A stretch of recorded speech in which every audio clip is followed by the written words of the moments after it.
इचलकरंजीत काळ्या ओढ्यात सापडला महिलेचा मृतदेह, ओळख पटवण्याचं काम सुरू। इचलकरंजी येथील काळ्या ओढ्यात एका अनोळखी महिलेचा मृतदेह कुजलेल्या अवस्थेत आढळून आला।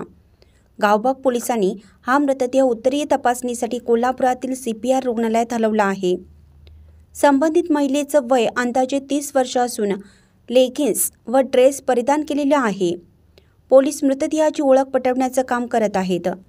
बुधवारी रात्री गावबाग पोलिसांना आमराई रोडवरील काळ्या ओढ्यामध्ये महिलेचा मृतदेह असल्याची माहिती मिळाली। पोलिसांनी घटनास्थळी धाव घेऊन पंचनामा केला। मृतदेह ताब्यात घेऊन IGM रुग्णालयात नेला। तेथून सकाळी कोल्हापूर CPR रुग्णालयात हलवला। जिल्ह्यासह परिसरातील कर्नाटक भागातील पोलीस ठाण्यातही बेपत्ता नोंद असल्याबाबतची माहिती गोळा करण्याचं काम सुरू आहे। शरीरावर मारहाणीचे अथवा घातपाताचे वर्ण दिसत नाहीत। शवविच्छेदनाचा अहवाल प्राप्त झाल्यानंतर अधिक माहिती मिळणार आहे। सर्व शक्यता गृहीत धरून त्या दृष्टीने तपास सुरू आहे।